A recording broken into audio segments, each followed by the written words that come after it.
intended for mature audiences.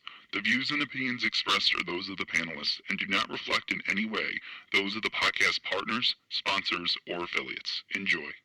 Hi, this is Michael Buffer, and you're listening to the Voice of the People. Let's get ready for Boxing Voice. Hey, Daddy, this is dollar beat. BoxingVoice.com. No matter what nobody say, man, Spirit, can't nobody fuck with me, man.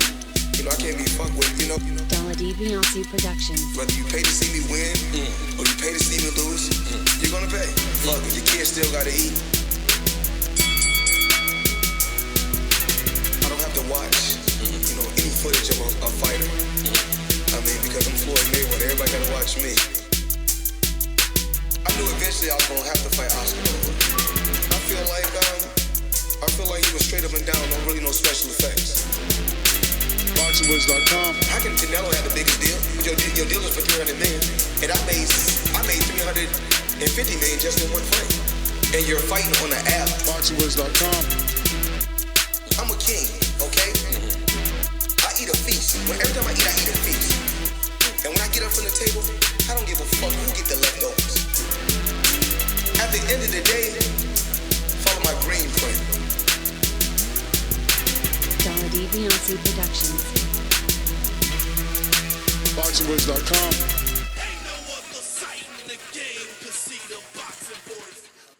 Good morning, TBV. Thank God it's Monday, and we are back with another one, 9 a.m. Eastern, 6 a.m. West Coast, 8 a.m. Central, 7 a.m. over there where my good friend Francis is from. What's going on, ladies and gentlemen? We are back to discuss the news we broke, and we didn't get credit amongst the boxing industry. It's all good. Middle fingers to all you fuck faces. Ronnie told us first, and we're here to discuss Deontay Wilder getting rid of Jay Diaz. Oops. No, not Jay Diaz. It's Mario Munguia.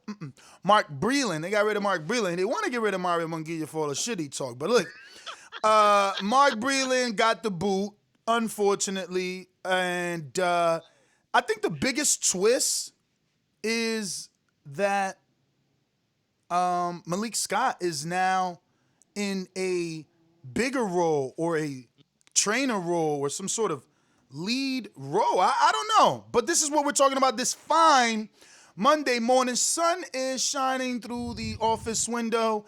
And I'm hoping that is God sending down the rays saying, "No worry, my son, you'll be in a bigger office soon. Soon in the sunny sunshine state. One day, over the rainbow skies are blue." What's up, guys? I mean, I know you're moving for a fact now. No, I'm not. I'm not. Joyous. No, I'm not. I'm just, trying to send positive energy to God so he could reciprocate that back, and I can find what I'm looking for, Well, it shall be, champy. Nah, look, man, it's crazy because Malik Scott did have a fight with Deontay Wilder, so it's a crazy turn of events, kind of, because it came from somebody that he fought to somebody that was being brought in camp, now to somebody who's gonna play a senior role in a sense, right? Or a role where he will have much say in the camp. Now, we don't know if this happened yesterday, months ago, or when it did happen, but Schinkel, did let us know that that's what's going on now. And, we talked about George Foreman being in the camp. We talked about all these guys that could have added something to the camp. And look who it is, my man Malik. Word, and Steve Kim wrote the article. Shout out to Steve Kim, who, at least got new information for everybody and broke his actual work.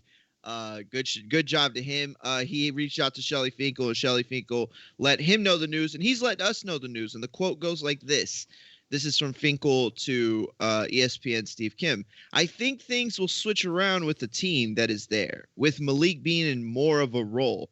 And there's not much more to it." So, and there's not much more to it. What does that mean? I don't know. He's being a little, I think it's decoded a little bit. But for Malik to step up into a bigger role, for the fact that Breland's not there, absolutely makes sense. I think it's the right thing to do. And I think at the end of the day, Jay Diaz staying is really, that's the biggest part to me that means the world. I think that's the right move more than any of them. I just think that and I could be wrong. I'm on the outside, totally on the outside, looking in, and I feel like, did J. Diaz stay because he got paper on Wilder, because he was the one that found him and he's the manager trainer, and that's why the co-trainer, who's not a manager, had to go? Because I know everyone is like, how the hell you get rid of Breland, who was a world champion, an Olympian, declarated, people respected him, people felt he did the right thing, but you kept J. Diaz. You know what I mean? Who people give more criticism to. So it just goes to show the relationship between Diaz and Wilder being loyal to Diaz, being as though the D's, excuse me, I keep saying Diaz, but it's D's, even though D's is the one, found him. So maybe there's some loyalty there because he like, you found me. You took me out of this hell. We going to go through this shit together, ride or die. You know what I mean? Listen, my take on it is we need to get more information on what exactly the role of Malik Scott. I think it's good that I thought he already had some type of role. It might not have been significant, but I'm glad he's getting a more significant role in the camp. Let's see exactly what that role is. He's a great boxing mind. He's been around the block. He's done it. You know what I'm saying? He has great experience. At the same time, just to piggyback off what Ness is saying, like, this situation can only get better. Mark Breland was a great trainer. It didn't work out the way he wanted to. And the reason why it didn't work out the way he wanted to, because if I go anywhere with each of you guys and I say, listen, when we get here, such and such is happening, I expect that, you know what I'm saying, you respect it and do exactly what I ask. And to the like of Deontay Wilder, J. Diaz did exactly what Wilder said, don't throw in the towel. And as bad as it sounds, and he needed the help and he needed to be saved, that's just how it was for him. You know what I mean? And we know that Deontay is a guy of loyalty, and he's going to get a lot of backlash for it, but it is what it is. I ask you not to do something, don't do it. Yeah, it's kind of crazy though, man. I mean, look, yeah, you asked me, but when you get that dog camera view, like Bradley likes to call it, and you see that corner when Deontay's pleading with Breland, like, hey, why'd you do that? Why'd you do that? Shelly Finkel was there, and for some reason, Shelly Finkel to me looked way more upset than Deontay Wilder about that. And I think that Shelly Finkel too. That's not to cut you, dude. But that's exactly what I was saying. Like, I agree with you. That the stoppage, it looked like it would have been needed. Fight another day. But to him, it's like, as I said, if you got a code, you got a code. Like, this is what we agree on. It didn't matter who found who first. This is what we agree on. And I ask you to just do what we agree on, and we'll be all good. And that's why they were upset, because they know exactly how Wilder truly feels. We only know a little bit from the outside, but how he truly feels about this particular, way of losing a fight. Let me ask you this. Go ahead. Nah, brother. Go ahead.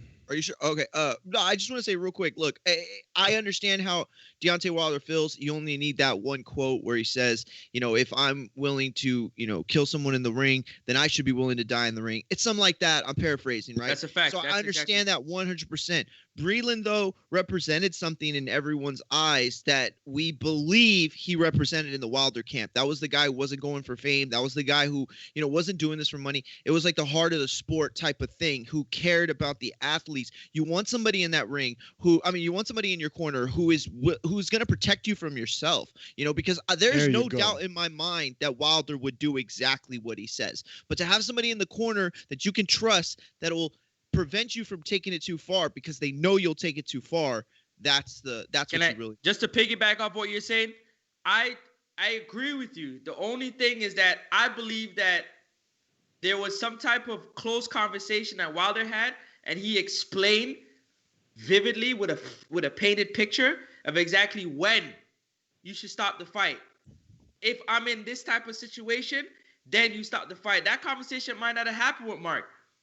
You understand what I'm saying? Or maybe he felt like that was the situation right then.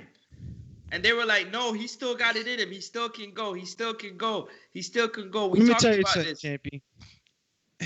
He ain't look like he could keep going. But real quick, let me just step in for the super chat. Big Super Max says, from a fan's perspective, it looks like Wilder has decided to keep only yes men in his corner. Now with little info, if that's the case, Fury in 4. That's with little info. If that's the case, Fury in 4. Okay. Who said that? Super Max, man. He says that, Wilder has a bunch of yes men around him, and that, not. Yeah. Look, man, we're going back to the, Breland, being let go, man. Like, it's a tough position. You have a warrior that's willing to go out on his shield. I'm responsible for that warrior. You know what I'm saying? And it's a thing of being a fighter too. Knowing what that feels like to be in trouble like that and having no one, to save you. And maybe the referees get it wrong sometimes. They don't stop it in time. Any punch could have hurt him. It sucks, man, because it leaves a little question mark. I don't think that was a good enough reason to let somebody go. It's just a little peculiar to me. I mean, how is it peculiar? Like, I think it's just what Francis said. Like, I told you don't do something. Like, people break up with people because they say don't do certain things, and this is what this is. It's a breakup. My nigga, I told you don't go talk to your ex. You talking to your ex. If I tell you don't throw the towel, don't throw the fucking towel. Let me get to the corner and let all of us be saying the same shit. Yeah. And I'm only defending Wilder's decision. I wholeheartedly understand Breland's position. Okay. I get it, but you and I, if you're my coach, you and I got a business relationship, and you have formed with me a friendship. So that's why you're considering throwing the towel. So due to our business relationship, wait till I get to the corner and say, Deontay, I'm throwing the towel. No. Deontay, look, I'm just throwing the towel. No. Let me stop you there because I don't think that he threw in the towel because he built a friendship. I mean, when you seeing a guy get beat up, the way he was getting beat up, hurt, the way he was getting beat. I mean, look, man, it's no secret, man. The whole world saw that you were getting pulverized. So, and that's all right, champ, good days and bad days. But if you're waiting for, and I don't know, and I'm going to go back to see how much time was left in that round for him to hold on till he got to the corner. In a hold on of 2 or 5 seconds or 2 or 5 punches more, man, your life could change forever. So, again, I get it, man. Don't throw in the towel. Millions involved. Shelly Finkel in the corner going haywire, mad, because that's what his expression told. And I get it. The business is important, but a life is more important than that. I think So maybe I'm like the little soft guy right now on the panel. No, you know what I'm saying? I agree with you. It's like, look, when you go into a surgery, right? You tell the doctor you sign a do not resuscitate, right? So if something happens to you on the table, they don't bring you back because that's the law, because that's what the doctor's supposed to do. So from the very beginning of your relationship, what's the doctor supposed to do? He's supposed to provide the best care for you.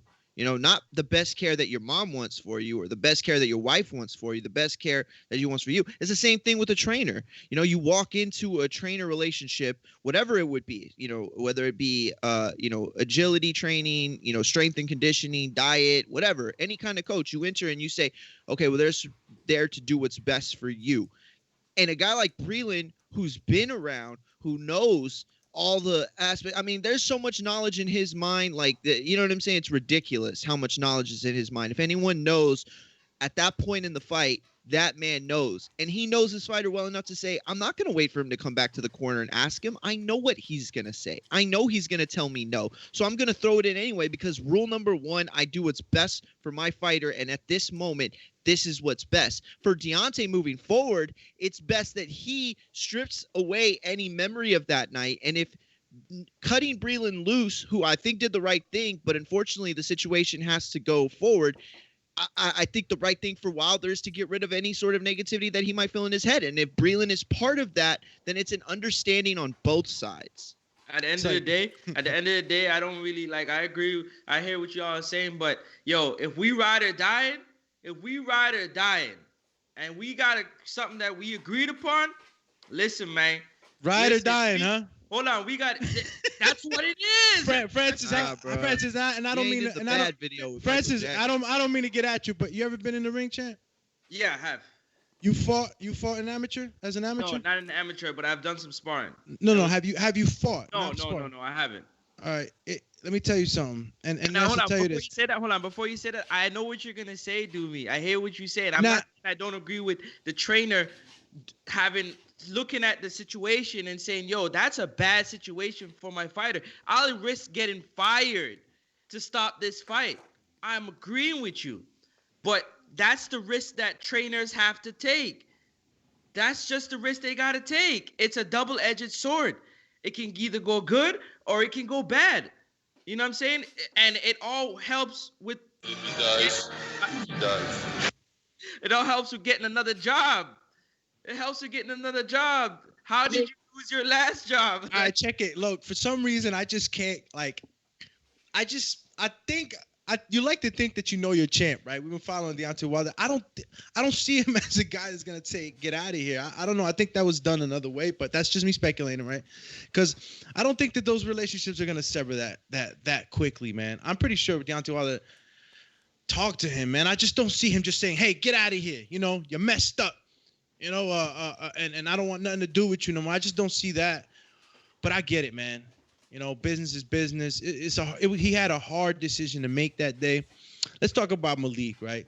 Let's talk about Malik. Let's talk about Malik's new position a lot more and how we feel about him being a lead position as a trainer. I mean, this is the guy that lost to you. Now he's training you. You know what I'm saying? So they must have picked up Malik for something, man. He must have some high IQ and some plans. Hold up, champ. In there with Wilder. Yeah. Why'd you say it like that? What are you trying to say? That a loser can't be a great trainer? I'm lost because we just literally had that conversation. I'm walking the public, man. I'm walking the public through facts. You know what I'm saying? For those that don't know, they might know, so they can form their own opinion. Nah, it was just the tone kind of felt like you believe it. It felt like, I mean, the way you said it with the tone, it just feels like maybe what you're saying is also your belief. Like, oh, he lost to Wilder. How could he teach Wilder? No. The people lose, man. Look, man, people lose, and that doesn't define the mentality and the brain. You know, good days and bad days at the office. Some people are chosen. You know, whatever. I'm not saying that. I'm just walking you through some information, maybe adding a little sauce so you could think a little more. But that's what it is. Those are the facts.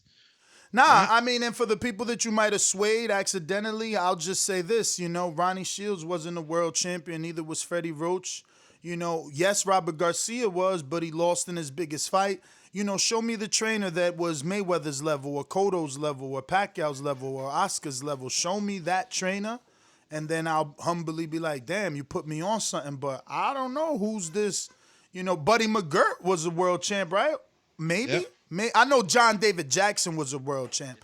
I don't know if McGirt was a world champ, but he might have been a world champ. He got shots at the world title for sure. Yeah, for sure. I think. You know, I'm just saying that, it's hard. Like right now, we're all 4 boxing minds, 5, trying to think of who was a world champion that's a trainer. And, you know, I don't hear any names. That's why it's such a good thing that Floyd wants to work with Talking Deontay. to the mic, champ. That's why it's such a good thing that Floyd wants to work with Deontay Wilder. Yeah, I mean, which is crazy, right? Like, you got Floyd asking to train you, and then you reveal that you're getting trained by Malik Scott. Well, for those that we don't know that. We don't know that. We don't know what's his role exactly. He said he has a big role, but what exactly is his role? Well, he already had a role. Bro, if they tell you it's a bigger role, if they tell you they fired a trainer and they're giving Malik Scott a bigger role, I mean, it's pretty safe. Role, yeah. It's pretty safe to assume that he's gonna have some sort of training role. I love this. And real quick, we'll break it down. Malik Scott is 38-3 in his professional career with 13 knockouts and 1 draw. He last fought in 2016. Most famously known for wearing a brown paper bag to the weigh-in over his head. Yeah, over his head against the in the Wilder fight. What did that even mean? I never did the research. It said something on the bag. But I don't remember what it said, to be honest with you. But he did fight Deontay Wilder back in 2014, which Deontay knocked him out famously in the first round. And I don't remember which commentator said it, but one of them said, "Oh, another one, first round," something like that. But anyway, Malik Scott has been part of the team for 2 years. 2 years officially? No, I'm sorry. Officially. Yeah, okay. officially. Because he's been there way longer than that.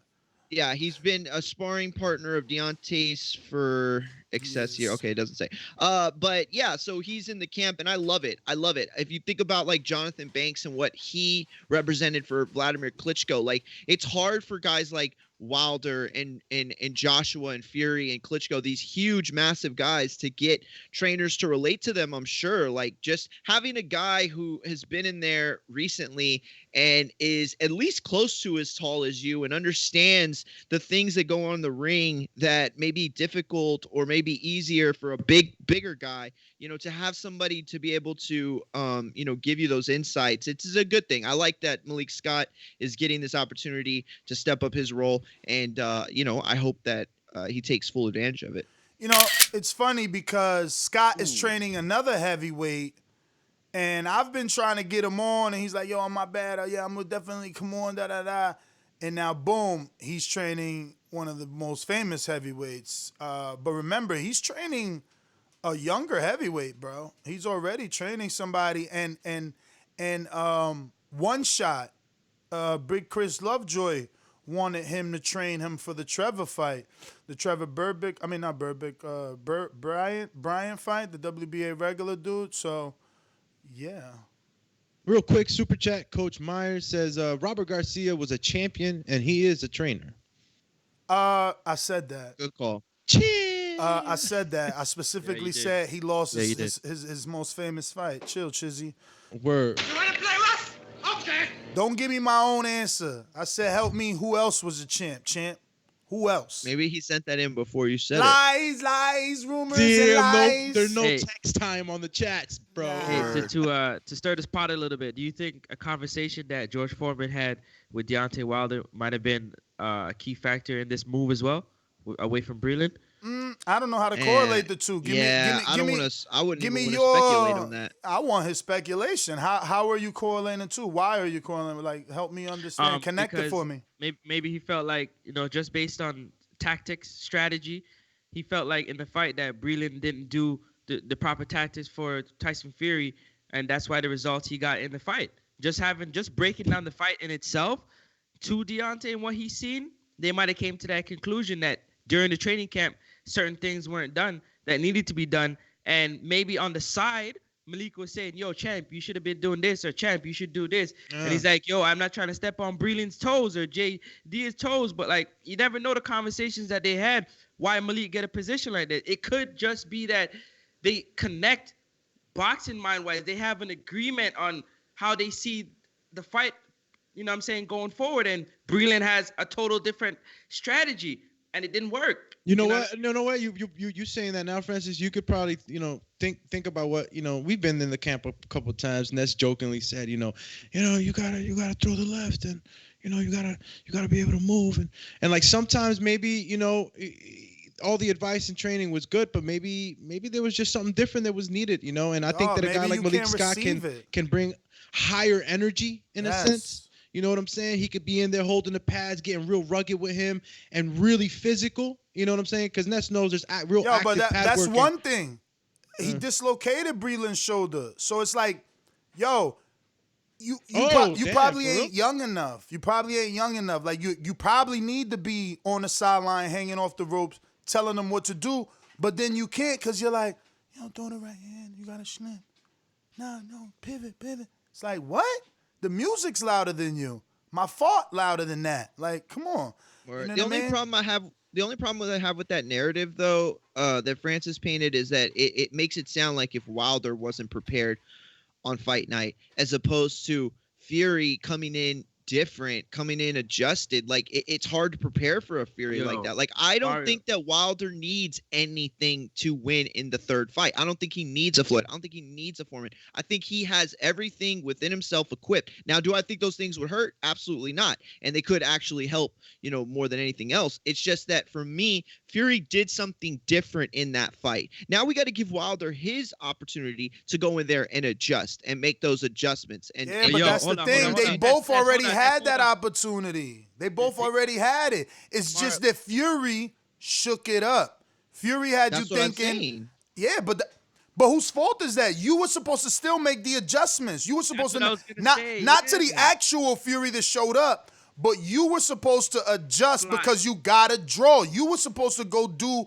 XYZ because you got to draw. Now you're saying, oh, you got to draw. You came back. Damn, he moved his rook. Come on, let's reset the board. That's the whole thing that I was trying to say. Just the strategy. There was no adjustment. When Fury made his adjustment, Deontay didn't. He was set.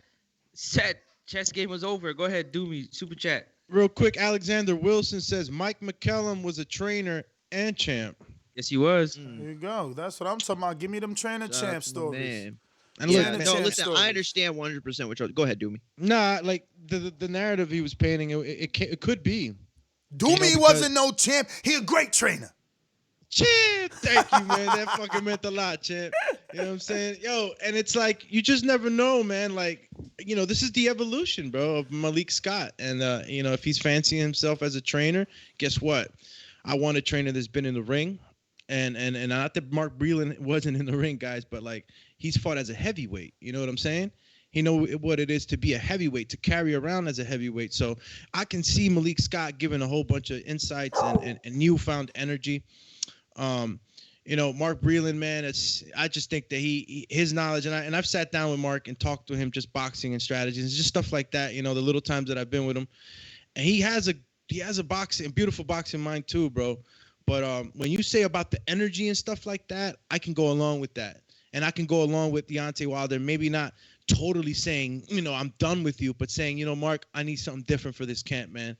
I don't see Deontay Wilder. I seen him as, out of the ring as a human being, man. This is a good man, you know what I'm saying?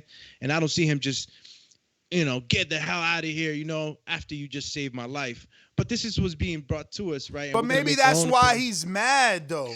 Because of what Breland did, you and others like you are saying that. Maybe that's what infuriates him, that you saved my life. I wasn't going to die. But now the whole fucking narrative for the rest of my life is that you saved it. That you saved it when all you did was do what I told you don't do. So I can see both sides of the story, man. Like, I am a warrior. I run around here saying I'm the baddest man on the planet, and this dude now is getting the credit for saving my life. You're ruining my image. You ruined my image. Get the fuck out of here. Yeah. Get out of here. And I can see him doing that, like in the back locker room, being upset, right?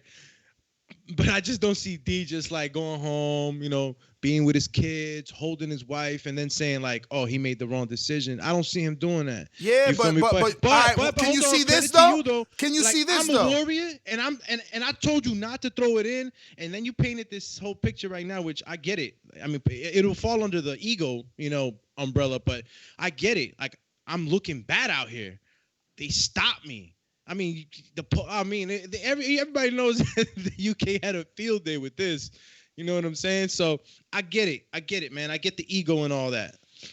But I just don't know if they would have stopped a couple of Mike Tyson's fight, let's say, or Brandon Rios or whoever. Like, we don't know. It's easy to play Monday morning quarterback, but how many of these heavyweights that didn't get the stop, that kept fighting and their career was ruined? So it's not Breland out here saying, well, I saved his life. Like, I'm a pretty damn good trainer if you think about it. Cause I mean, that man, I'm his guardian angel. Like, he's not out here talking shit. You know what I'm saying? Like, I think for me, it's just, I don't know. It's tough to play Monday morning quarterback, but like I said, it's whatever Deontay needs to get ready. If he needs to shed himself from Breland, and that's what he needs. Unfortunately, Breland, in my opinion, didn't do anything wrong to deserve it, but it is what it is.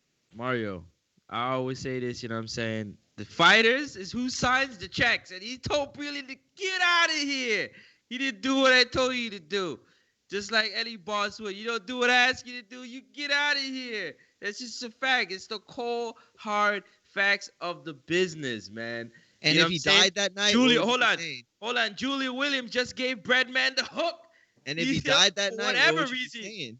Pardon me? The same thing, like everybody would be saying, yo, it's a travesty that nobody, I'm saying. But would you be saying, thank God they didn't throw in the towel, though, right? Oh, I agree with y'all. But at the end of the day, he still didn't do what he asked him to do. Exactly. I don't think that's what they're not getting, Francis. That's the disconnect right there. They're like, but his life, and you're like, but he had a job to do. And his job, his detailed job was first and foremost, though. Don't throw in the towel. You know why? That's the job number one. No, listen. You know why you can't use that route about taking care of me? Because I specifically told you. If I hadn't, where I'm sure many fighter trainer combos are out there that they never had the conversation. Yo, don't throw in the towel ever. But you talking about a dude that took the time out to tell you, don't ever throw in the towel. Think about that. Who the fuck is thinking about that anyway to tell their trainer ahead of time, yo, don't ever throw in the towel? Oh, I've heard a bunch of fighters say it to their trainers. I haven't. I've been doing this for hey, so look at long, a bunch of and I've those. interviewed, and I've never heard anybody but Deontay Wilder come. And I'm not saying no one else exists. All I'm saying is no one else was saying out of their mouth, out loud, yo, don't throw in the towel. I told my trainer, don't ever throw in the towel. We had that conversation. No, we getting that from Wilder. So it's like, bro, you was told not to cross the line. It's very simple. If you change it into a metaphor, you would side with Wilder every single time. You tell your girl to cook you steak, she brings you back fucking soup, there's a problem. Your girl tells you cut the lawn, she catches you in the bed, there's a problem. I told you to do something. It's just that simple. We got a common respect. I don't own you. You don't own me. But I did ask you to do something. You do have a relationship with me. It is your job to at least say right then and there, when I told you, oh, I can't take this job then, Ness, because I don't believe in that. And I'm not going to watch you die because you are some dude that wants to be a warrior and wants to impress the crowd and the TV. See, and you that's the should have had problem that right there. conversation. We can't defend but that's the Breland today. problem. We cannot defend Breland today unless he goes out here on an interview and says, well, I told Deontay, if that time come, I'm doing what I got to do. And that's why I'm fine. I don't think there's a trainer in the world. I don't think there's a trainer in the world, that would sit up here before a fight and tell us that, you know, it doesn't matter what's happening to their fighter. They could be getting their brains beat in. They're not going to throw in the towel. I mean, that's their job. I think that's the relationship you enter into from the very beginning. But I think the disconnect that's going on here, it's that y'all are thinking I'm not understanding.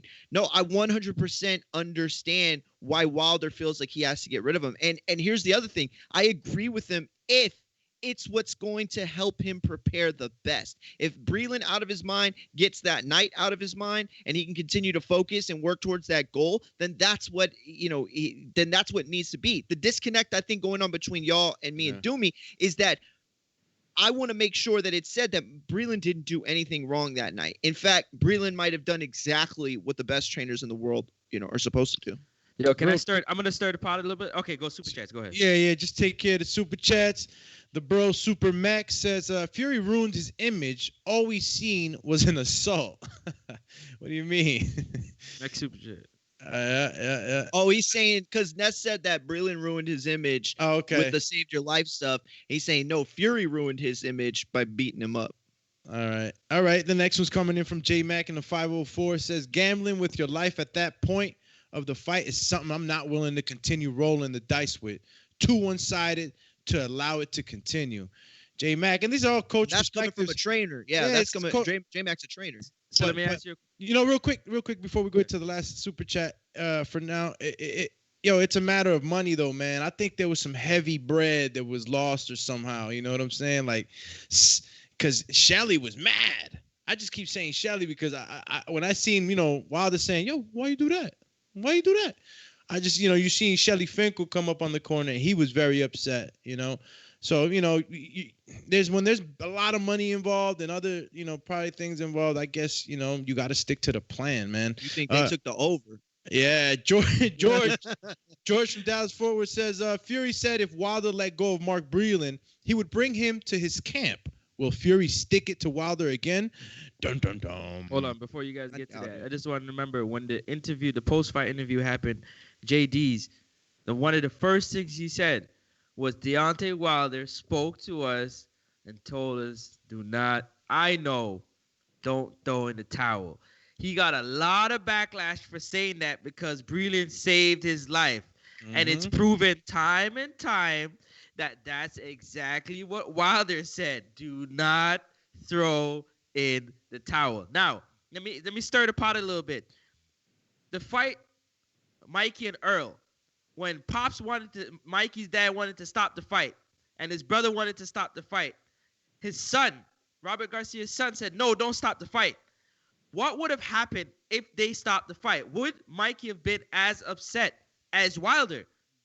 Now, obviously, the beating was a little bit different, so to speak. Just a little bit. Just a little bit. Just several pounds more of power, But what do you think the would it have been the same type of upset because he felt like he was still in the fight? Yeah, but Mikey was never in trouble like Wilder was, Mikey at least kept a certain level of defense and not get hit with. I mean, he got hit. To say what? But he didn't get hit with big bombs. He was never rattled or anything like that where you saw a stanky leg. But when you see Wilder in the corner, he got his high guard up, and you seeing the champ taking these punches. It was a little different. It wasn't like he was moving around and taking more punches. He just sat in the corner and he was just trying to block these punches. But it almost seemed like this is what a lot of us, thought that Wilder he didn't look right. There's a whole bunch of other stuff that we could get into in this, right? But he didn't look his usual self. And I don't know what else was happening in the camp, running and all the other stuff we talk about. But went on a tangent there. But I think that you made some interesting points. And point number one that resonates with me is that, Breland is his trainer, just like Garcia was his trainer. It's like, your guy. You've seen him for X amount of time, leading into this fight. What adjustments he's capable of. What he's, what I'm saying? Like maybe he thought to himself, okay, the way this is going, it's only going to get worse for him. We're going to stop some unnecessary punishment so we can come back for the third fight. Like it could be. I'm speculating heavy. Nah, I'm just gonna add this, and it all go. Now that we see it in retrospect, it all makes sense. Look, Jay Diaz was there from the beginning. A lot of people wanted Jay to be the one that gets the boot, but Jay followed the rules, right? Jay also sided with Wilder, like Francis said, immediately. And for those that don't know, Jay is always there. Not only because he lives in Alabama, not only because he found Wilder or Wilder found him, but he's always there. He is the one that makes the flying arrangements for Breland. When camp starts, Jay's there. Breland arrives.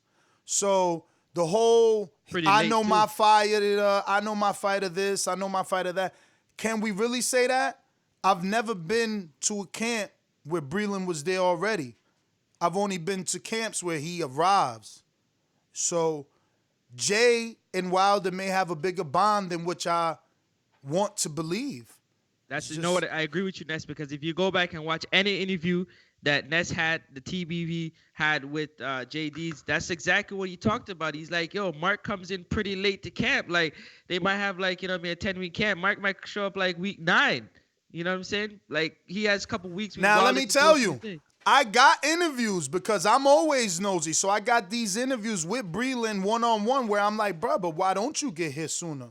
You know what I mean? I remember you asking and he'll make faces. Listen, there has always been some friction in there between the two trainers. I don't got to make this shit up. You go watch any of my interviews with Mark. I'm nosy. I ask the right questions. Mark will make faces. He'll smile. And it's all like that possessive shit you talk about sometimes? I don't know about possessive, but this is it's all in relation to Mark saying, like, it's on Jay. They call me. You know what I mean? Whenever they want me to come, I come. So it's just different, bro. It's just different. It's just different, man. Believe me. Anybody could talk shit about me, but I know that my interviews are there.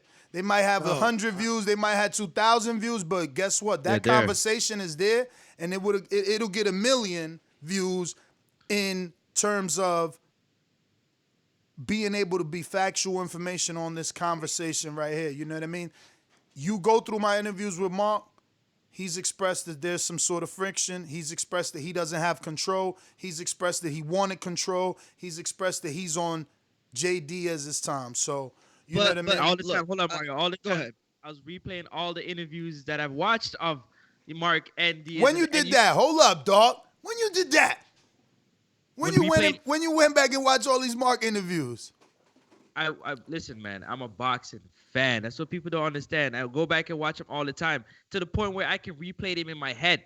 And remember, I'm listening to the conversation in my head, like while we talking. That's what I was doing, and I remember vividly every single time Diaz would make sure people know I found Deontay Wilder. Deontay Wilder's in my gym. I do all the scheduling. The only thing Mark does is strategize in the ring. That's it. Jay accommodates the sparring partners and everything. Listen, Jay is the one that brings in the sparring partner. I've even had comments like, "Yo, what's up? Did you make it the selection of any of the sparring partners?" Well, I'll be like, "Yo, what was the thought process behind bringing Big Shot Shaw?" And him like, "Nah, Jay handles all the sparring partners. I just come in and I work with Deontay." Bruh. Listen, here's the thing, even got, matter of fact, thank you to Dorian. Oh my God, Dorian again. I remember everything but your fucking name. Listen, thank you to Francis, but I even got an interview with, I fucked up your name and now I fucked up that. Whatever, it'll come back. All right. But Breland said some good shit. It's going to come back to me. Okay, let me get this off real quick. Okay, here's money. Go ahead. Breland on my interview is like, he even says on one of my many interviews, just go to theboxingvoice.com, put Mark Breland and watch them all till you find it. He's going to be like, that they wanted to cut his check or that they cut his check. Oh. Somebody in the chat said that too. Yeah. So, there's been issues. Nothing new. Here's the thing. Okay, so you just threw a wrench in what I was about to say. So now I'm going to say it very carefully. Like, you have those guys that get to camp. Like, what was the strength and conditioning coach's name in Pacquiao's camp? At the height of his camp? Ariza. Yeah, Ariza. Alex Ariza.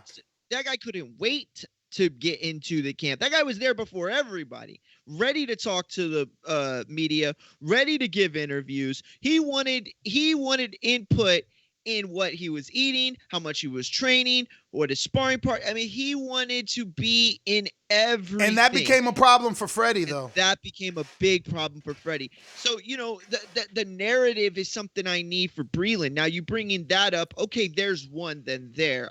But the problem is that Breland is not an Ariza. Like, Breland's so respected. People look at him with such virtue, and the reciprocity there, it goes hand in hand. Like, what's the exchange? Like, this is a guy that doesn't get a lot of work with, the big names like a Wilder. So it's like, of course he wants to be there, but to what degree? You know what I'm saying? Like, what does he receive? And so that's the only problem I have with, the towel being a malicious move, I guess. For those sad to see Breland go, know this, that in the future you could see him back as a trainer, if not with someone new, definitely with his son. He's been working with his son in New York for about, I don't know, forever. It's in one of my interviews. So, his son took up interest not too long ago, and he's been working with him.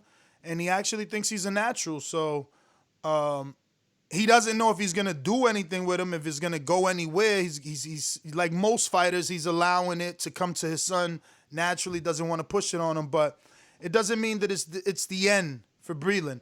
And I think that Fury has demonstrated that money isn't a thing to him. Not because has tons of it, which he does, but just because maybe his heritage, his gypsy traveler background makes him not cling to material things. Now, we don't know if it was verified, even though there are some articles out there, right, that suggest that he gave 8 million pounds to, some sort of donation in the first fight. We know that he's helped underprivileged children. We see him take different stands. So I think the possibility of him giving Breland a job is totally there. Does Breland take it? I don't know. Is Breland upset that he's going to do it? Because it'll cause a media, wow. Imagine Breland and Sugar Hill and Tyson take a picture in London, it's like, that's guaranteed a couple thousand pay-per-views. I ain't saying 100,000. I ain't saying 100. I'm saying a couple thousand. That would be such a dick move, though. But we've seen this. No. We've seen this before. And see, boxing fans are fickle, ladies and gentlemen. Who taught you how to be the greatest you can ever be? Floyd Money Mayweather. What do you mean? That's Floyd brought in Alex Ariza when he fought Pacquiao. Floyd brought in Alex Ariza when he fought. Who's Alex Ariza? Well, the guy that was known to give Manny the super shakes. So You know what I'm saying? So did Robert, remember? So Robert did that with the Rios Pacquiao fight. He brought in Ariza, and then they got into that big old kicking match. yeah, with Freddie. Remember that shit? That Mhm. was crazy, bro. I remember it was like 3 a.m. Ariza was always a little too gangster. You know what I mean? Like yeah. I thought he crossed the line kicking Freddie. You know, Freddie. If Freddie was a regular old man, I could see it because everybody gets disrespectful and sometimes they need to get checked. But damn, you got Parkinson's and I'm kicking you. It's a little bit different. I'll just put it like Freddie could fight. Die for that. If you was just a straight up, Get beat up by Freddie. yo, if you was just hell yeah, some people die for that, bro. Imagine Freddie had a gangster son, like, yo, you put your feet on my father, I'm finding That's you. what I'm saying. I'm finding you. You know, and you ain't hard to find. You don't know me, I know you. I could just walk up in the gym, you stretch and do me all out, pop, pop, pop, with a weight all on your head. Put your hands on my father, my feet. Fuck hands, he put his feet. Robert was like, man, Damn, that dude was that's had a downstate moment. He said the weights on your head. Bruh. he gonna spot him. Bro, no, because you know Alex Ariza's in the gym. He probably he probably stretching somebody out in the gym. I just go grab me a nice little 10-pound. You know, you don't want it too heavy.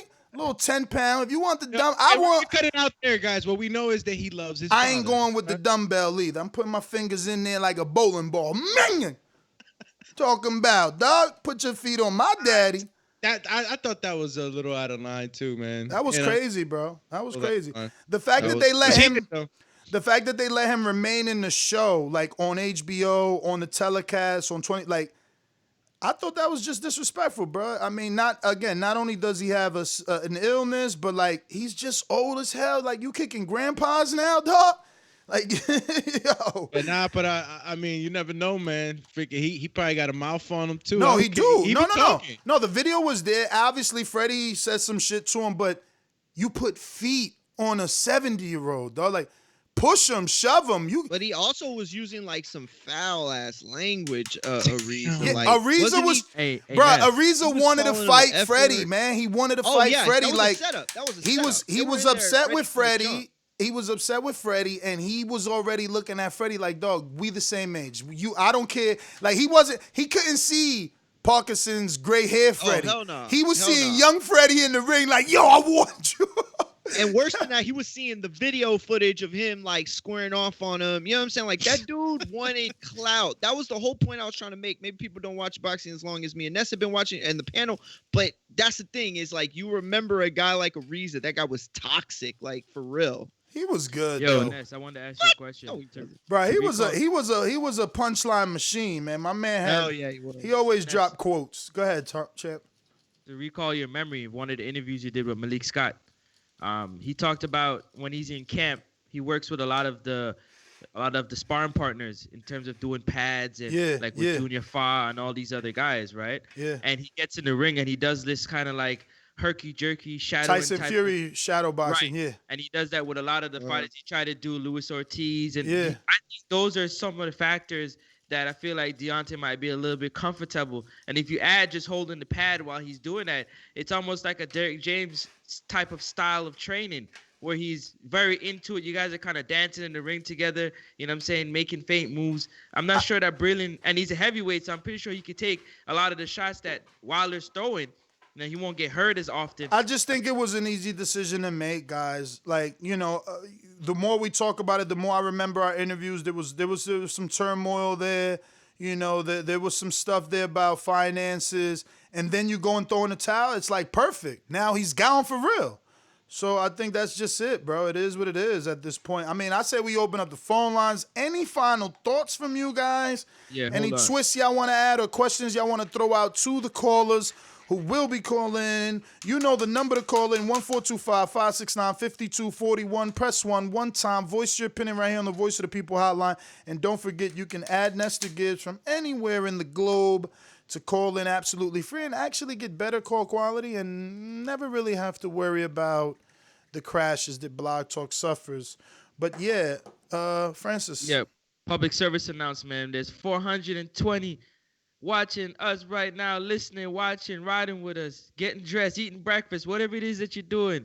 Go ahead and smash that thumbs up button. Show us that you appreciate the content that we are providing. You know what I'm saying? And also, while you're doing that, you know what I'm saying, just throw the other hand on the subscribe button.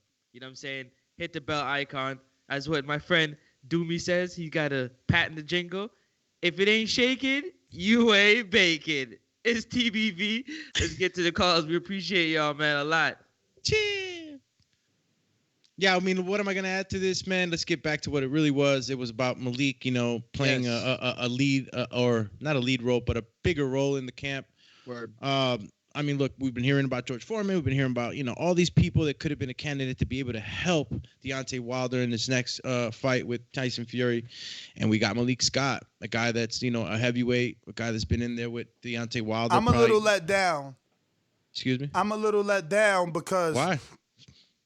That's my final thought. I know I cut you, but it's that you sparked this in my mind. It's like when you said it like that, like, we thought it was going to be so many people. We thought it was going to be Big George Foreman.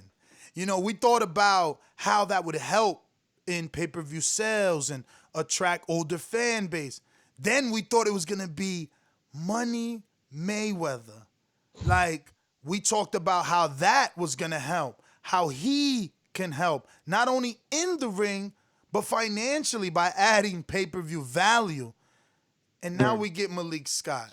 Yeah, but here's the thing. This is the problem, though. Look, first of all, for Malik Scott, this man went 35-0 before suffering his first loss in the heavyweight. Now, yes, let me add to that, Mario, to that 35-0. Go ahead. Remember, that Chisora win was bogus. Malik got up at 8, and they waved it off at 9. Word. Fucking bullshit. And that was his first loss of his career, although he did have a draw right before that against Glaskov. Now, the point I'm trying to make is that while it isn't as sexy as a George Foreman name or a Floyd Mayweather name, there's no indication that Malik Scott isn't going to be any more effective or any less effective than anybody else. The fact that he has that rapport with Deontay Wilder is what, to me, is the most valuable thing. How long would it take for Floyd and Wilder to mesh? How long would it take for a Foreman and Wilder to mesh? We don't know those things, but we do know that Malik Scott is obviously a trusted, entity within the Wilder camp.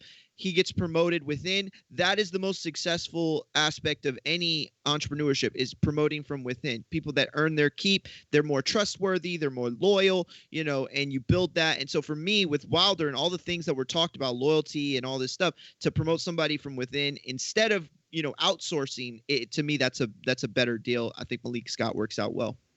Let's go, champ. Listen, my final thought, man, is Wilder set a precedent. He pretty much said, listen, if you ain't doing what I ask you to do, you're out of here, man. You're out of here. This goes for everybody. If I can do it to Breland, I'll do it to any of y'all. We're going to keep this team tight. I'm the head honcho. I'll make all the decisions. Y'all work for me. So when I say goes, goes. You know what I'm saying? That's just my final thought. He pulled the boss move. You know what I mean? It had to be done. There was a lot of things going on based on all the interviews that Ness did on in the camps with all these. Just go back and watch him. You can see, the Discord all the way through, but they still made a chance. They still made it work,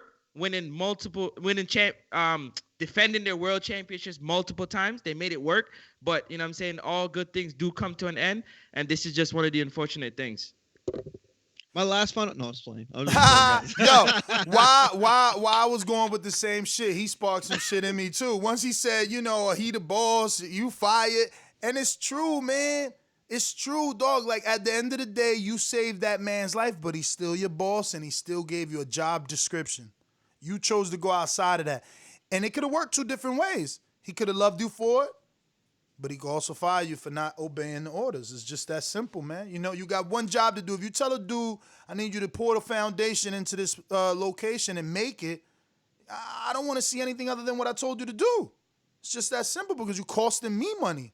Cement ain't free and labor ain't free. And my man let you know, stop playing games. So we'll see what happens, man. I'm still let down. Big George, Floyd. It was Floyd for me. Few shows on that, man. It was Floyd for me. Like, I really love George, but it was Floyd. Once Floyd, I'm like, yeah, let's do it. I got to get this out, man. I hear everybody in the chat saying Shelly Finkel is the boss. How can Shelly be the boss of Deontay Wilder, man? Like, you are crazy. Yeah, nah. Y'all tripping, man. Nah. Those are people that they don't really That's know the team. much. That's the team. Like, You- nah, you're man. gonna- The dude getting in the ring, taking the punches is the boss. Yeah. You're gonna keep responding to stuff. You respond to all the crazy Wilder stuff that gets said. So just buckle up for the ride. Hold the bridge, bro. Hold the bridge. Here we go. Remember to rate us 5 stars on iTunes. Subscribe to youtube.com/theboxingvoice for the latest and greatest interviews with your favorite fighters. Brandon, Cincinnati, what up? Yo, can you hear me? How it sound? Good. Francis, the more you talk, the more casual you sound. The guy who takes punches is the boss. Ask Mike Tyson, Zab Judah, and all the countless other cats that ended up broke, where they're the boss of their own careers and they were taking punches. But let me move on.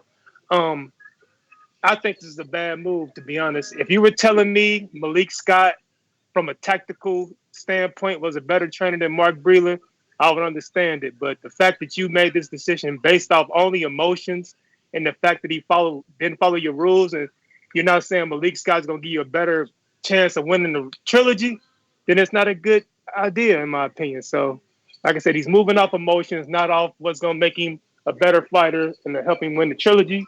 So, for that, I don't agree with it, but that's my call. Yeah, you don't understand what you're talking about. Yeah, he man, don't because- understand what he's talking about because it's not off I thought emotions. he agreed with y'all. That's why I was like, why did y'all say it? He It's said not the same off thing. emotions. It's not like we said. If you go do the research, you'll see that it wasn't a beautiful relationship. It wasn't there. Like, the blind is speaking without researching. It's just that simple. Like, obviously, if this is the first time you're hearing of anything, then it's like, oh, wow, he fired him because he threw in the towel. No.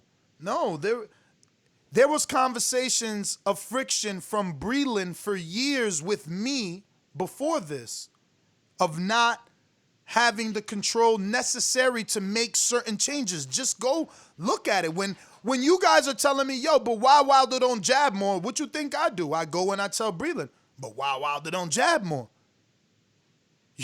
Well, I'm getting here 2 weeks before. But why you don't come early? Ask Jay. That's Jay. So listen, it's not emotion. There was something there that we don't know because we're not privy. Also, it's unfair for you to say, oh, he's acting clearly off emotion, like you in the camp.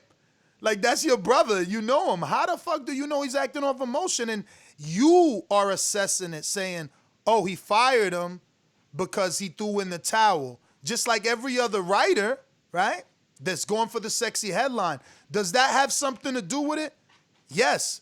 But who are we to say that that was everything to do with it? And not just the phrase, Mario, the last straw that broke the camel's back.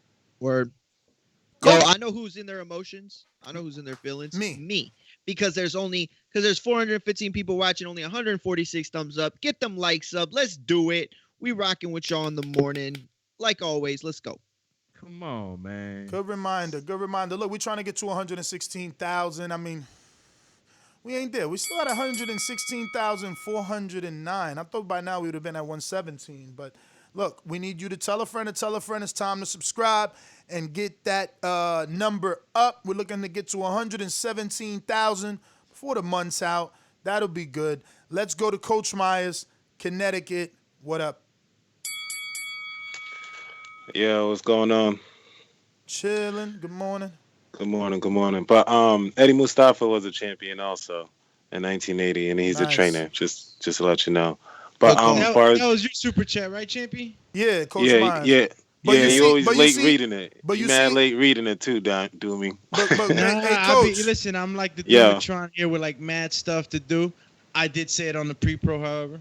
Coach, but you see how it's few, right? As many. No, I agree. As many. I mean, we got what 1,500 fighters in the middleweight division, and all we can mention as a pool of everyday hardcore boxing fans that talk boxing every day, we've mentioned maybe 5, less than 10 trainers that were world champions. I agree with you. I agree. Far as Deontay Wilder, hey, I mean, he told you what to do. you ain't follow instructions. I mean, that's what happens in this business. I mean, there really ain't no friends in this business. Yeah, I know that.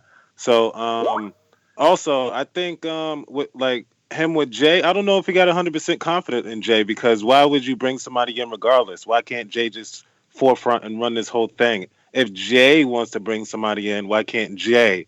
That's how a lot of trainers do. Like I think that's Porter's what dad. it was, though, Coach. You know, was Jay that brought Malik in, or Jay No, brought somebody in? I think Jay is the one that brought Breland in, right? Because Jay tells That's you, the way I always understood Jay it. tells you that he wasn't a trainer. You know what I mean? Like he was helping people get off the street and became a trainer. So, you know, bringing in Mark was like bringing in that technical skill, obviously. But something happened. I gotcha. Something happened there. All right, Ned, shout out to you, man. All the interviews that you did when Wilder went to go see the Pope. You know what I'm saying? He did the unthinkable and got the glove signed for JD's and brought it back. And he was gloating about that. That's the type of relationship that they have. You know what I'm saying? I don't hear about Mark getting anything specifically done for him from Deontay. Like, they got that type of, like, you know what I'm saying, close relationship just to add a little bit more to the pot. You got to expect that, bro. Like, listen to me. If somebody would have found me at 20 and made me into a world champion or into an elite in whatever profession I chose, I would love them too. I would love them too if I just got out of a Budweiser truck and after meeting you, I'm an Olympian. I'm being paid millions of dollars. There is a bond, guys. Could he get past that bond and be like, all right, that's it, time to fire you too? Absolutely. But we can't act like these guys don't have a bond. We got to go to not J-Mac just yet, but you are next. So queue up when ready. Let me know if you are. Brandon with the counterpunch. Yes, I'm just trying to respond to your last comments about my call. I think that's all cap. You saying it's been friction in the camp, so why not wait to make adjustments after you get your ass kicked? If it's been friction and it wasn't working, why do you wait till you take a loss and keep them around for years until you do that? Like I said, if you told me that if it ain't broke, don't fix it. Okay, that's it. But it's been broken if it's been friction. But like I said, they haven't lost, so it definitely hasn't been broken because they haven't lost. They've been winning. There is friction, but they've been winning, so it ain't broke. It broke now, so we gonna fix it. If the check engine light on your car is on, are you gonna wait till the motherfucker break down, or you gonna get it looked at as soon as the light come on? That's a dumb statement, Francis. Once again, so like I said, if you were telling me Malik Scott gave you a better chance of winning, I would say okay. But the fact that the only thing that's coming up when we keep mentioning Malik Scott is that he wouldn't have threw in the towel, you basically saying I'm keeping yes men around. And JD, he doesn't have to be a trainer. He's a manager. So their relationship not going to change if he took him out of the corner and just kept him as a manager. So that's cap as well. Sound like the brother wants yes man in his corner. And if you want that, that's fine. But that's not going to put you in a better position to win these fights. Oh, you sound crazy. How are you going to say the relationship won't change just because he's the manager? Dog, you taking a role away. So you saying there is a possibility of this, that he's getting one check, 2 jobs, but he's still doing 2 jobs. Like, you can't act as if he took Jay Diaz out, there won't be an issue. Like, you're still replacing me. Doesn't matter that I'm still your manager. Yeah, I also got to look at it like, well, I'm still eating. He took me out, but I'm still eating. I ain't fired like Mark, but you took me out, champ. So, you know, emotionally, there's some shit there too. But we going to J-Mac, New Orleans. Let me get that back. Huh? You want to say something? Yeah, I wanted to get that back. You talk about the check engine light. Listen, man, sometimes the check engine light, the sensor is broken. Nothing wrong with the engine, but the lights on. You're going to ride anyway. But if something starts to slow down on the car, then you take it into the shop. And that's what happened. The check engine light's been on, but the sensor was broken. So that's the turmoil. But now that the car broke down, you got to take it to the shop. Come on, man. I like it. Move on. The Lincoln Tech voice. We got J-Mac. You avail? All right. Yeah. Going out to New Orleans. You know how these bitches is in the sport. Total disrespect. Kid has no class, no style at all. I'm a gorilla, I'm a dog. I'm a dog, I'm a gorilla. The smartest thing you can do is to stay Stay away from Derek. It can't be the boogeyman if I'm chasing. You want to bet on? Bet 100,000 on that. Let's bet $1 million. Easy. Let's bet $1 million. Yo, good morning. Can y'all hear me? Yes. Morning, champ. Hey, shout out to Brandon. I do agree with 90% of his call. Francis, can you not interrupt me, please? I don't agree with your logic with making it with the check engine light. Yeah, it may be a sensor, but you want also gambling and what have you and stuff like that. So you may not be able to make it to the shop. So my whole problem with that is, as a trainer, I would stop that fight. The fight I saw, I don't care who it was. I don't care if it was my brother, and we agreed on anything in that situation under that type of pressure and adversity. I see a guy getting a one-sided beating, and I'm stopping the fight, regardless of what we agreed on. So I guess I'll be fired. I may sit up there and tell Ness, and Ness hire me, and he tell me, don't ever stop the fight, J-Mac. I'll say, okay, we're not. And we and stuff like that. So I may get the money, get hired, but when the situation happened, I guess I'll be out of a job too. And when it come down to Breland, give me both my calls. Just give me both my calls, and that's when it come down to Breland, it's a saddening thing because Breland Allen was the more experienced trainer there, but obviously like what's her boy name? Jamal trainer, Ronnie Shields said like the training and what goes on there, he was struggling in that camp because they got a lot of people who have say-so and they probably not even experienced to have the say-so or make all those moves. So that is yes men. The Wilder, if he keeping yes men around him and men that he can control, instead of having a trainer come in there that can actually control his camp and give him the things he needs, that is a problem in itself. Yes, Wilder has great power, but he also lacks certain things that showed up in the Tyson Fury fight, whether he had loaded gloves or not. So getting rid of Breland, the brains of the operation, I think that was a no-no. And yes, emotion was in there because obviously a build-up of feelings of emotions built up to where it was time for him to go, whether it was a stoppage or not. But Breland did the right job at the end of the day, whether he lost it or not. That's my call. All right. Go. JT, New Orleans, are you available? So interesting that you come across like a nice guy, but you're really a piece of shit. Hey, that comment. Fuck you. That was a piece of shit. You know, we're doing live TV. I don't care. What's going to do about it? I'll kill this mother. Why do you have to talk like that? Well, I'm talking to you the way I want to talk to you. You have a problem? Turn off your station. I'm the best ever. Yo, good morning.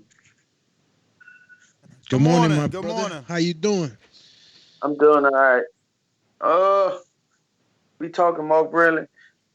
I didn't have a problem with what he done, and even though it probably was discussed in the camp about let him retire or stool like that, but the beat down Wilder was getting, you know, I'm gonna be honest, I would have threw the towel in too, and I don't think it was a selfish decision by Mark Breland. I don't think I'm gonna get him because he listened to JD anyway. No, it was too much going back and forth.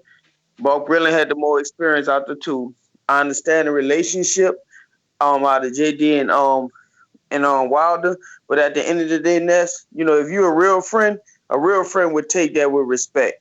Yeah, JD, I'm a step you down. You could be my manager. You could still be part of this camp, but you're not gonna be my head trainer. So I kind of feel like they did Breland bad because I think he went off for what he saw, and at the end of the day, he was right. He didn't want to see Wilder.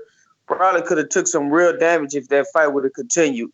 How Wilder was looking in that fight, so I kind of disagree with the Mark Breland and the JD situation. They need to get rid of JD.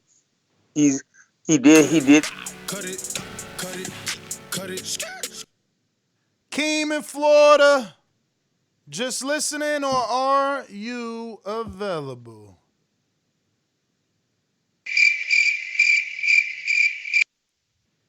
Just like the king is what I mean. The king is what I mean. Let's get right to it, TBV. Come on now. Listen. Yeah. This thing is it's important to look at because in every sport, everything you look at, when you talk about coaching and the athlete relationship, yo, it's like I think Wilder is a very talented athlete, but something part of that team, I think, that check engine light analogy is so real because a lot of times something be wrong, you know what it is, but you say, do I have the time to fix it? You know what I'm saying? If it's a broken, I just got this fixed. So do I have the time to fix it? So you got to have a certain judgment as you coming up with. Now, here's the thing. What do you have to lose? I would have looked at it like if my check engine was light. Now, I'm like JT said it.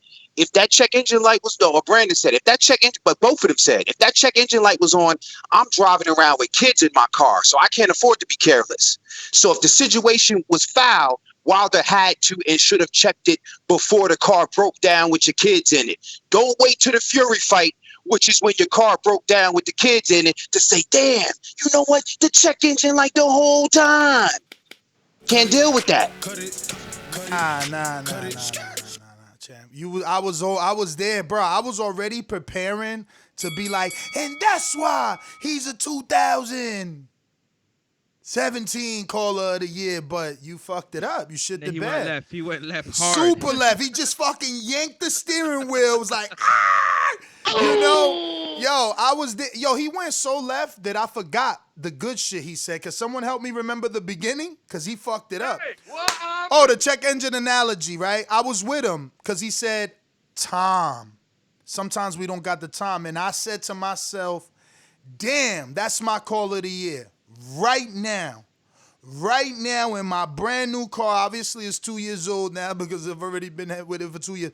But right now, the maintenance light is on. It's a little orange wrench. He's like, yo, holla at me. He been on. Do I got the time to go to the dealer and be carless for a minimum of an hour and a half? Nope. Nah. You know what I'm doing? Because it's a new car, it got the little wrench, but it also got the percent. How close are we on that percent? Is we on one? Because if we on one, we out here. We out here. And now and that's 40-plus-year-old Ness. Let's talk about 20-year-old Ness. Who did have the check engine light on and was still coming around the corner rocking that shit like New Jersey Drive. Stop lying, y'all mother. Oh my God, my check engine light is on. I'm not. Don't get in my car, daughter. Don't get in my car, son. My check engine light is on and I'm a great dad. Stop fucking lying. We are pushing it to the limit. Everybody has had a check engine light on, a maintenance light on, a low pressure tire sensor light on, and kept going like this. Riding on them 6-4s. Get the fuck out of here, man. Counterpunch JT, man. Thank you. Capping. Hey, I got a counterpunch for King. I mean, too, if he won't come back off it. But Ness, I kind of disagree with you with that. That is a good analysis because at the end of the day, if it's been issues in the camp before that check engine light, I mean, with experience, yeah, you ride around with a check engine light, and I lost a couple of cash calls dealing with a check engine light. So right now, if my check engine light come on my truck, I'm going to get that fixed because I don't, it could a smaller problem could turn into a bigger problem. But I don't want to keep it a mechanic and start talking about earlies, but that was the issue in that camp and stuff like that. And so I'm surprised you talking about that because that's the whole thing, bro. When you got an issue with something small, I'd rather fix that issue before it become too big. And that's what anything in life do. Bruh, and that's what me and Francis are telling y'all. It's just that Mark Breland isn't Floyd, so the videos don't got those type of views, but that's what I'm telling you. They reduced his role. He's telling you, bruh, my role is reduced. Bruh, I don't have power. Bruh, I can't make changes. Bruh, they cut my check. Like, that check engine light, dog, the check engine light been on, and they been taking care of it. That's what you're not listening to. We telling you they been taking care of it. Now, it ain't no more check engine light. He is gone. You see what I'm saying? They been taking care of it. Go watch the videos. But looking like we got Majimbe, the mastermind. What's up with that iPhone, champ? I want you in the chat. Where you at? Wait, brother, it's on its way. Oh shit! Hopefully it gets here on Thursday. I think some shit like that. It's on. So, kind of disappointed with the fact that he went with Malik. It just doesn't make his chances of winning better. I mean, you really got to go out there and get somebody that's proven, has, brung up champs when they've lost or from when they were younger. Guys with a proven record. Malik, even though I love him and I think he is going to be a great trainer one day, he doesn't have the experience to get Wilder there right now. I would have went with somebody proven, maybe gone to Ronnie Shields. Maybe go to Freddie. I mean, Freddie knows Fury. He already been in that camp. And that's an offensive coach right there. That would have been a better option. In regards to the drive-by mode in 3 minutes. Counterpunches and boomerangs will have their normal time, but we are sticking to our schedule.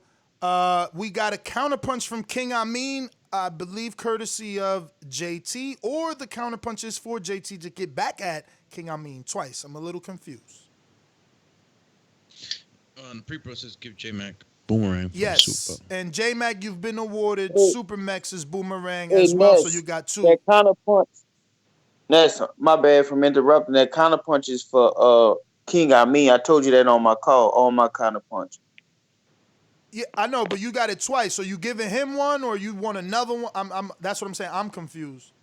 Give him one, because I thought you was going to go right to him after my counterpunch. Okay. I'm sorry. King Amin, so yeah, I was right. He gave you a counterpunch on you. So let me get to it. No wasting time. So listen. So look, let's follow that analogy. Check engine light, because we from where we from, right?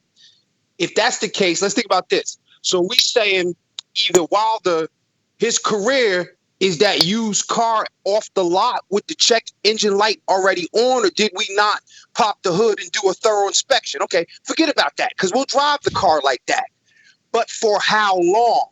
If he treated his career like that hoopty, and he said, "Yo, I'm gonna get in and get out. I'm gonna lose gracefully. I'm gonna take my matches," which he's been doing, then we not even tripping. But he acting like he getting ready to put a whole lot of money into a hoopty. That's what I'm saying. So if you gonna change trainers, get you a trainer, whoever you want to work with, but don't say like, "Yo, the car been fucked up since Jump Street." You shouldn't have drove it off the lot like that. Damn, that's what I'm saying. Y'all not getting the analogy, dog. Wilder is the car. The check engine light is the team sensing turmoil. The light represents Mark Breland. Talk that shit, Ness. His interviews indicate why it went from not on to amber. They don't give me control. They control me. They cut my pay. Like, that's the check engine light blinking. What did Wilder do? Lights out. I took care of that light. You don't get it? I took care of the message that there's friction in the camp. I took care of the message that he probably don't mesh well with us. It was bright. It started dim, right? Damn, they bring me in. It got brighter. Nah, I don't have control over the spawn partners. It started flashing. Yo, they want to cut my check. So, like, what y'all talking about? He is the check engine light. Wilder is the sensor. Wilder is the car. He's like, boop, boop, something's wrong here. Boop, boop, something's wrong. Time to fix it. Whoop, you're gone. Listen, Louisville Slugger, talk to me. Drive by. TBV. What up? What up? What up? Yeah, man, I ain't tripping about the cut, man. Like you say, he had a job to do. He ain't do the job, you know what I'm saying? That's anybody. I'm pretty sure pretty much the chat work a 9 to 5. You do something at your job, you ain't got no business. They gonna fire you, you know what I'm saying? Like, so I ain't tripping about the cut, man. That's on Breland. You should have just, agree with what I said. But like I said, if I was the trainer, I would have stopped it too, though. You know what I'm saying? Like, if I'm seeing that, I would have stopped it. But, it is what it is. But Wilder gonna bounce back, man. They ain't even tripping. Stay tuned. 2 times. That's my call.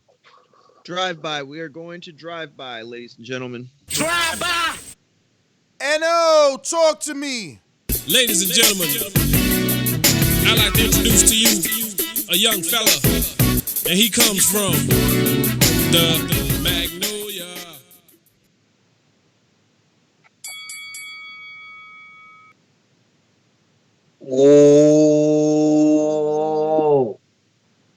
What's good? What's good? Look, I'm gonna make it quick because I know I ain't got that much time. You did, but Malik Scott can box. I just don't know. I just don't know anybody who he trained that's on a world class level and at the top of the game like that. So I mean, I don't know. It's like getting rid Sorry. of one guy. Go ahead. Hurry up. No, What no, you no. I saying? said sorry. I said that was a mistake. I was trying to type and it Well, hit the all right, soundboard. cool. But yeah, like I was saying, you don't have too much experience at that top level, bruh. So it's kind of like I don't know. It's like Wilder training himself, like almost to me. I could be wrong. That's you know what I'm saying. Like how they friends and all that, and they close. So how much power? Cut it. Yeah, I mean, look, man. You hear me? I want a Tim Bradley Sr. in there for him. Jonathan Sims, Ohio, talk to us. Vamos, campeón.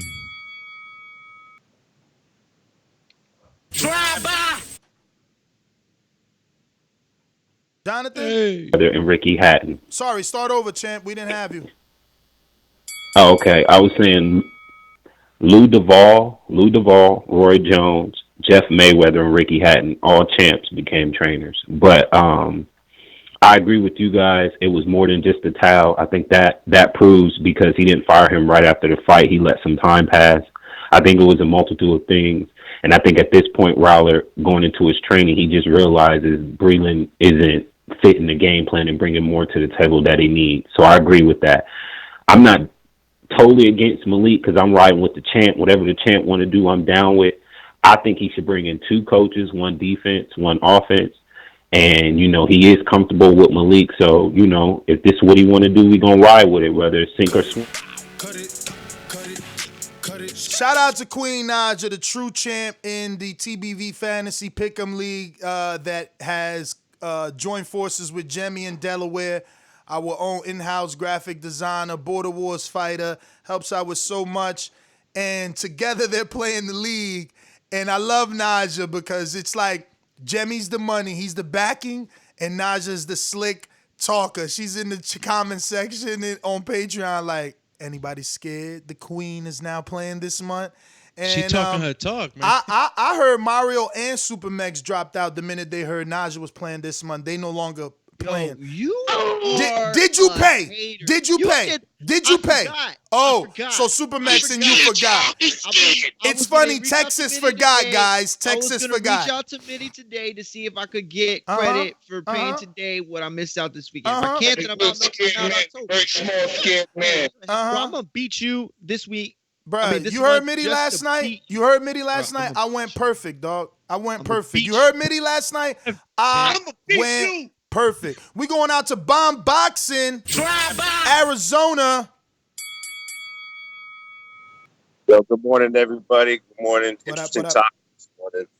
I wish I had more time, but I'll get at it later. It was absolutely 100% the right thing to do to throw in the towel, even if you had an agreement. That's a man's life on the line. Francis, tell me this, man. You got your kids over there watching this bullshit, and you're getting beat up because you're not handling your business. You know what I mean? And your trainer stops it. He saved him. You get in a car accident, you want somebody to cut you out the car? Tell me. There's something bigger, especially when you have babies like he's got, man. That's just my thing. You know what I mean? I believe he did the right thing, and at some point you gotta. Cut it. Shout out Bomb Boxing, Arizona. Shout out Real Najatic. Trey Miller. Trey, where you from, man? I want to learn where you from. Carlitos, Mark Blake, myself. Oh, Steve, Aaron, Big Nick, Vincent Phillips. Just a few names that went perfecto this week. Just a few names. I don't want to just shout myself. I got to shout like mines because we think alike. You know what I'm saying? I don't want to take all the credit alone. I want to be amongst a community of seven. Sevens is the Lord's number. 7 mean we went perfect this week. And if you in a 7 club, shout out to you. Majimbe, where you at? Brandon, Wait, Majimbe. Oh no, Brandon. Majimbe and Brandon in the same club. The not perfect club. That's what club they in. Dennis. What happened? Florida, Orlando, no, Tampa for Dennis. Fire's come. Are you ready for the fire? We're firemen. We are firemen. Y vuelvo a nacer. Okay. BoxingVoice.com.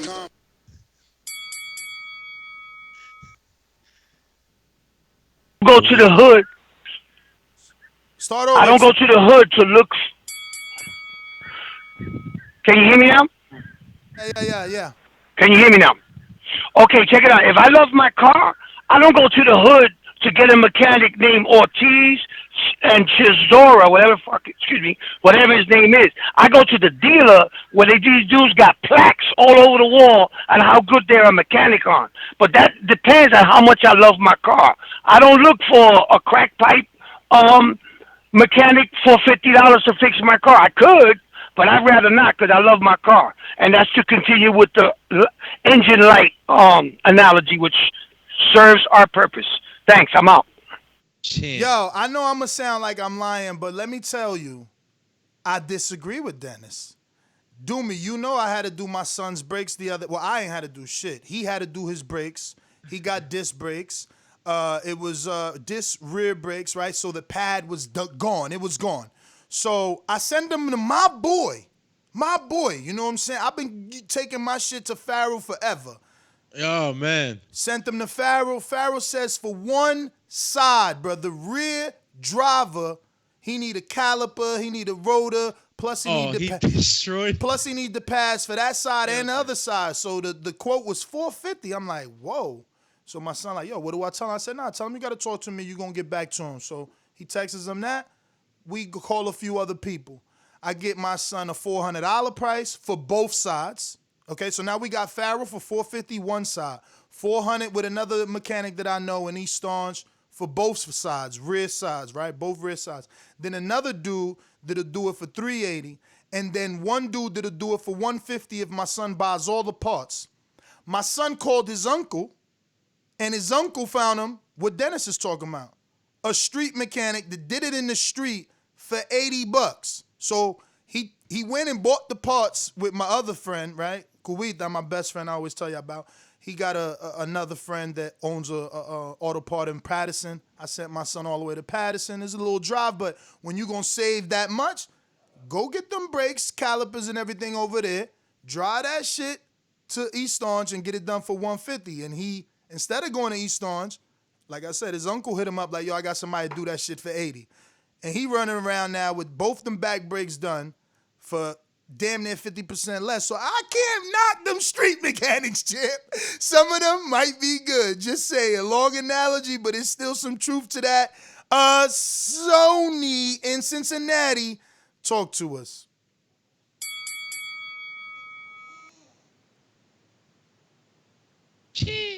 Call you now. Hey, good morning, TPV. What's up? Buenos dias. Hey, yo, Ness, I'm kind of busy right now. I sent you a message. Get the boomerang to Brandon. All right. So we going to Crucial, Colorado. I want to address everybody acting like Breland saved his life, bro. It wasn't that serious. We seen 10 times worse beatings in the ring than we seen Fury put on Wilder. So nobody's life was saved. And you can't knock him hiring Malik Scott until you see the results. So anybody assuming that's going to be a bad sign or that's a bad move, you just a Wilder hater because we haven't even seen the results yet. All right, Crucial. All right, boomerangs going down the line. J-Mac. Oh, no. Brandon, go. As far as the check engine light, just the dead this Ness, I agree. There was a point in my life where I would drive with the engine light on, but that's because I had a, Lexus ES300 that was like 10 years old. At this point in his career, Wilder is the equivalent of a Lamborghini, a Ferrari, a Bentley, a Rolls Royce. If the check engine light comes on a Bentley or a Rolls Royce, you're not going to ride around with it on, brother. You going to get that shit looked at. But that's my call, man. He should have got it looked at. J-Mac, take both in a row. Yo, okay. Damn, Brandon just hit on what I want to say. I want to say at a certain point in time in my life, I used to drive around with the engine light on, but I was a young dude trying to work, get the money. Wilder is about making millions of dollars where he can't afford to drive around with the engine light on. Same analogy or what have you. Another thing is we keep saying Wilder discovered a problem in his camp. Maybe it is his camp and not Breland. If Breland was having conflict because he wanted to embetter Wilder, and the guys would not afford him the time or underpay him, call him in late because they wanted to have they wanted to have measuring contests and wanted to prove who was the head honcho. That's the problem in itself. So I don't think it was all Breland, especially if Breland is the brains of the operation. And I don't want to address the last caller by name. Nobody is a hater because they got a difference of perspective and disagree with you on saying Breland said his life. I don't know what fight you saw, but what fight I definitely saw was a man being punched around that ain't never looked like that a day in his life. I ain't seen Wilder hurt like that. I ain't seen him knocked down a few times like that. I ain't seen him bleeding from the side of his head with that knot, that indented knot on the side of his head ever. So him being stopped, yes, I did say it saved his life. On another thing, he was getting in the ring, getting punched by a bigger man that outweighed him by 70 pounds, punching him around the ring. And that could have prevented him from not being able to fight again. So, man, hey, man, get off y'all feelings with this hating stuff. Just because somebody disagree with you and say the man did save his life, which the trainers would, and I would do it 100 times. And I guess I'll be fired 100 times, too. But the man got his life saved, and he can fight another day. Shout out to Mark Breland. All right. Trey in the Bay. Word. Hey, Ness. Tell me that's not true, man. Malik not the head coach. Has that been confirmed? They didn't confirm head. They said a bigger role. What's the words exactly, Mario? Sorry. I'll tell you right now. Got it up. Yeah, it says I have it right here. Go ahead, brother. I think things will switch around with the team that is there, with Malik being in more of a role. And there's not much more to it. That was what Finkel Shelly said to Steve Kim of ESPN. So we don't know yet, but maybe they got somebody else in there with Malik, man. So I'm gonna wait it out and see before I judge. But if that dude is the head coach, man, Wilder might be in some trouble. That's my call. No, JD is remaining the lead captain, like he's staying. That's what Shelly said too. This is just Breland going out, and what's his name, Malik getting a promotion. Okay, well, I hope they got a third person in there, man. I really do. That's my call. All right. Looking like Coach Myers. How'd I skip you? Shit. See, now I know what you mean, bro. My bad. Or did you give it to somebody? No, I didn't see him. Coach? Yeah, you give it to NO. Oh, give it to NO. NO, go.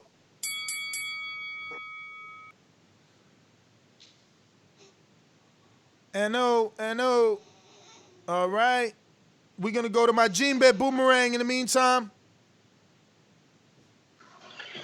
All right, so continuing with the hood mechanic as the analogy, now you got Wilder going to Malik Scott, which is the hood mechanic, instead of going to a dealer mechanic like Freddie Roach. It's unfortunate, man. It really is. I don't even give him a chance now at winning the fight. I mean, yeah, he has the big punch, but I just don't see it, man. It's sad. And I'm sure that the conversation with the throwing in the towel happened when the referee was in the locker room explaining, this is when I will stop the fight. And, Wilder probably was like, nah, no throwing in the towels. You don't got to worry about that or something like that to that effect. I could see that happening. But, yeah, man, great job, guys. I'll talk to y'all later. Vamos, campeón. All right. Looking like NO taking that boomerang.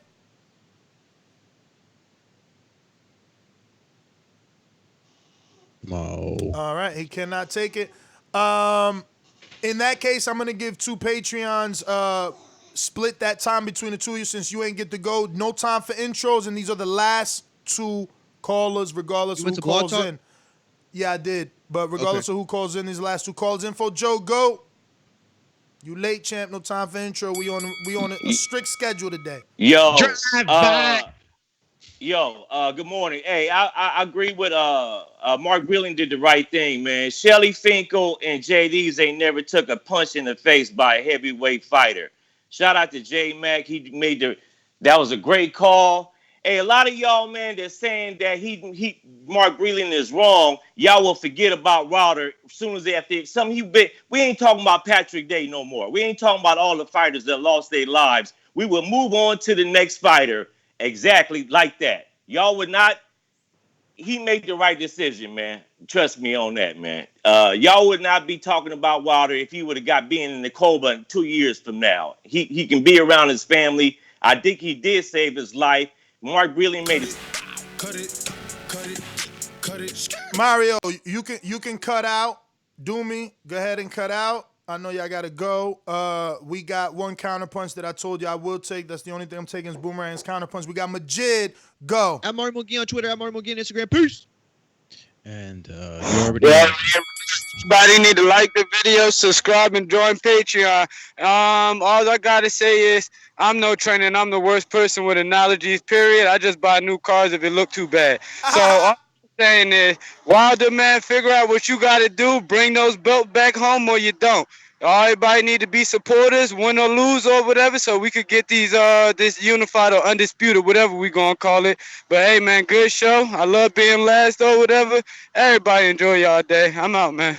Too, champ. That was a good one, man. Yo, and that's what we said. Look, me, J Mac, and even Brandon, we all admitted in our 20s, we roll with the check engine light. You know, now I'm taking that shit. You know, yeah. How many times? I know my light on right now is for oil. That's why it's got the percentage. So I'm good. You know what I mean? I'm just. And don't be all riled up when that check engine light comes on. I mean, it could be something as simple as like your fuel cap. O2 sensor. An O2 sensor is usually the biggest cause of a check engine light. You know what I mean? Because we got to check the pollution. But we got that counter punch from Louisville. Slugger, what up? No, I just wanted to talk about the J Diaz thing, people. That right there, that's a loyalty thing, man. Y'all gotta understand. Wilder didn't start boxing to 19. J Diaz was the first who gave him an opportunity. You feel me? Like J Diaz don't gotta go. He could bring somebody, another trainer to help him train, but J Diaz is a loyalty thing, man. That's all that is. You feel what I'm saying? Like he probably ain't the best trainer, all that, but Wilder keeping him around because he was there from the start. 19 years old, man, and became heavyweight champ. So y'all can sit up there and hate on J Diaz all you want, but it ain't J. That's a loyalty thing, man. That's all that is. That's all I want to say on that. Like J Diaz is there because of loyalty. You already know why. I agree with you. I said that earlier, man. Like he found you, though. Like I would be loyal to the dude that gives me the opportunity to change the life of not only myself, my mother, my brother, my sister, my children, my wife, and my children's children to come. You know, if you don't make silly mistakes, the money he's amassed, his kids don't gotta work. They just at all. He will have businesses already in place. Like, you know, he's changed the entire timeline of the Wilder family to come. Like Wilder's in 5 generations are gonna have businesses to manage. They might not want to box because of all the businesses that Wilder right now has took on. Real estate, so much, guys. So listen, you gotta be loyal, man. Loyal. Hey, yo, Ness. It's serious. What up? Yo, I'm here. I'm good. You know, I'm for time. Nah, for sure. But we are good. That is everyone. Trey, I know you were done. I don't know if you want to gift your boomerang. You're the only boomerang I haven't gone to, and you know, you want to gift it, all good. If not, we up out of here. If y'all see her gifted on the chat, let me know. If not, NestGTO, Instagram and Twitter. Catch us on the next one. Today is Monday. Oh shit, I ain't put out the post. I'm putting it out right now. We doing Untitled. Did you get 7 LV Slugger's counterpunch? Yes, sir. Call me yes, sir. I did it. You the man. So, yeah, we're going to be back at 7 p.m. Eastern for Untitled, only on patreon.com/The Boxing Voice. I'm sorry I didn't put the post out yesterday. I know somebody reminded me, and it slipped my mind. But it's all good. We'll put it out now, and hopefully you got your notifications turned on, and we get some good old-fashioned great questions. So, arrivederci. See you on the next one tonight, 7 p.m. Eastern, only on patreon.com/The Boxing Voice. Yeah, next up, Sports Talk, YouTube, IG, Twitter. Hit the thumbs up button on the way out. Yep, and the subscribe button. We're trying to get to 117,000. Let's go. Champ. You already know Alex _Doomsday _LAINEZ on IG, TikTok, Nevermore. And you got TBV Twitter for me. It's Alex Linus TBV. And don't forget to check us out tonight on Untitled. For those who just stumbled upon the program this morning, Untitled tonight at 7 p.m. is a chance for you to kick it back with TBV and just, talk about a whole bunch of things that run across from politics to religion, which are the touchiest subjects, but which we tend not to dive in too much. But when we do, it's all love. And, cars, experiences, and you get to know us a little more. And, our Patreons always have fire questions. Very fun show. One of the most watched. So tune in tonight at 7 p.m. if you're a Patreon. And if you're not, you know what? Check us out. $5, $15 tier will get you tons of content that, it's not privy to everyone, just to those that are in our Patreon family. So go check us out. Hit the subscribe button. Hit that bell button. And visit the Patreon platform and check out the tons of extra content that we have over there, Border Wars. And if you don't know what Border Wars is, you want to see Ness fight, you want to see me fight, Mario's fighting this month. Just leave that in the air a little bit. Go check it out, man.